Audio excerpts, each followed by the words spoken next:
Alright guys, welcome back to the channel. Did you miss me? Because I missed you. Anyways, we have another mail call video today, and I'm excited to see what this is because just like you guys, I don't know what it says. So I'm just reading it and we're both learning at the same time. But before we get into that, you guys should shop at onlytecofans.myshopify.com to get you some badass merch. I have dropped some new merch and I'm working on some new merch and I'm so excited about that stuff. And I just love when you guys purchase it and then you guys show me it, or sometimes you go take pictures and send them to Matthew and it just, he loves it. He loves it. So don't forget to get yourself some merch at onlytecofans.myshopify.com. Hey love, I miss you so much. Man, I wish I was home. I miss him too so much and I wish he was home too. Like, he shouldn't even be gone in the first place. But anyways, Jonathan, thank you Jonathan for all the help you do. I know exactly who you are and who asked this question.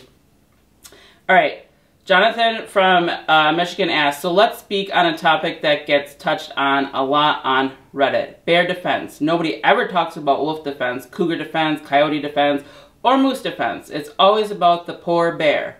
I've done some lurking on hunting forums and I've read comments by hunters saying that at 9mm is probably fine to take out a black bear in defense. So long as they hit all their shots, it often seems to me that when asked about bear defense, that most people just think of large caliber they've ever heard of and stick with it. Because I guess 454 casual sounds more impressive than just a plain old 9mm. Whew! That's a lot, Jonathan, but guess what? We're gonna jump right into it. So, why bears, you ask? Why not wolves, coyotes, I don't even know what the fuck that word is, so I'm not even try to attempt it. Well, I can't speak for everyone, but for me, at least, I'm just not afraid of dogs.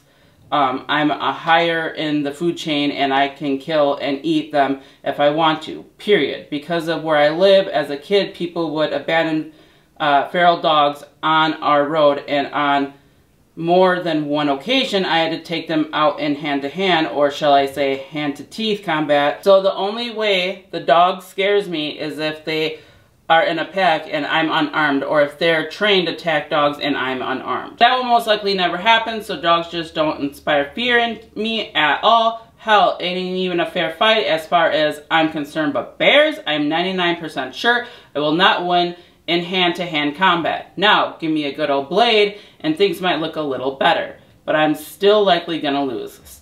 Step it up to a pistol, now that skills are starting to tip in my favor. I think that's why you see that question so much, because out of all the stuff in the woods in the Midwest, bears are the largest threat. So while I've never hunted them, I have hunted a lot while in their backyard, so I have given confronting bears a shit ton of thought, and I think that's why everyone is saying 454 300 Smith & Wesson, because those are bear hunter guns, and there is a huge difference between bear defense and bear hunting. Let me explain. If I am hunting a bear and for some reason I can't use my SCAR 17, like say I'm bow hunting, yes, I'll be packing a 500 S&W, or a 454 will most likely be the one so that I can get good with it, shooting 45 long Colt. Then, when I'm in the woods, 454, because there are really two ways you'll be using the pistol. One, I hit or miss the bear with the bow, and it bum rushes me and starts climbing the tree I'm in. So I pull out the 454 and use it to open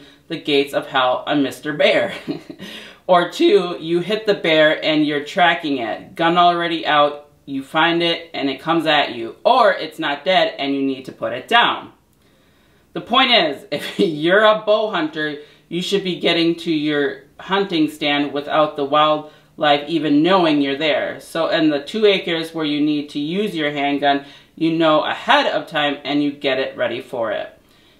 Its size and limited rounds don't matter, but in bear defense, I really don't think it would go down like you entering a clearing at the same time that a bear does on the opposite side. You look him in the eyes and it shows its teeth. So you unfasten the strap on your hand cannon. The bear roars as you draw your sidearm. As it starts to charge at you, it's pretty clear at this point that it's going to be either you or him. Pulling the hammer back, you take aim and fire 5 shots right into the vitals, and the bear comes to a screeching halt at your feet, giving you time to reload for the next bear. I think what is more likely is you walking your favorite trail at the end coming across a mama bear and her cubs, at which point you would have to shoot at. You would have to shoot at. And if it comes into close quarters, you'd have to use your knife. And this is just best case scenario. Yeah, you don't mess with a mama bear and her cubs, okay? So now that we know the difference between hunting and defense, let's talk about ammo. Hollow point is a no-go. I did some testing, and at 45 ACP, 230 grain, hollow point into a deer ribbage, not all the rounds made, it passed the ribbage. And keep in mind, a bear has thick fur and bigger ribs. Full metal jacket or hard case is a must. Myself, I'd go with full metal jacket because they run the best. Find some plus P or something fast to get that bullet in there. For me, I'd have my hunting rifle Scar 17 because the only way I'd be in the woods is when I'm deer hunting. But I also keep my blade on top of my clothes and so sharp I could shave my head with it. So if I'm on my back and I can't use my rifle, I'm gonna have to end up defending myself with my blade. In conclusion, yes, in the matter of bear defense, you should be armed with a firearm, but also you need to have a blade as well. And fellas and ladies, size does matter.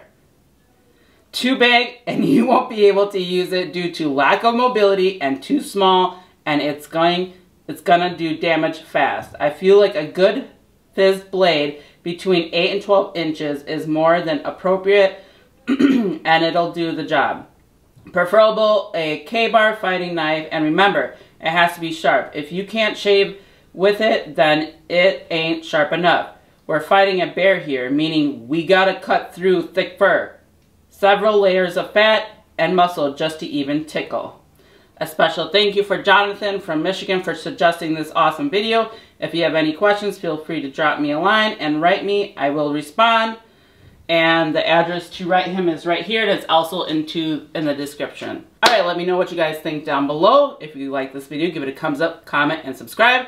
And if you'd like to continue to support our family, there'll be links down in the description, such as like Amazon and Patreon and only tacticalfans.myshopify.com, where there's some badass merchandise on there. I mean, for real, you should go check it out. Just saying. Alright, until next video, guys.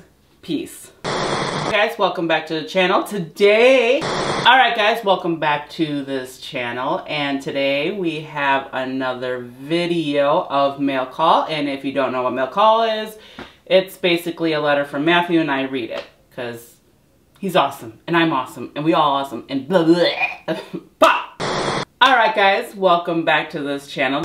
Alright guys, welcome back to the channel. I am Erica, known as Miss Cirrus, and why? Alright guys, welcome back to the channel. Today we have, so dogs just don't inspire, but that will almost, stop! Poppy! And so dogs just don't inspire fear in me at all. Oh my gosh, get down. Do not come up here. I am 99% sure I will not win a hand-to-hand Poppy! No! Not back up there either. Poppy! So, while I've never hunted them, I have hunted a lot while in their, but that makes no sense. So while I've never hunted them, for me, I'd have a hunting rifle Scar 17 because the only, this motherfucker and his spelling, man, I swear, rifle, I'm gonna have to end up defending myself. Poppy!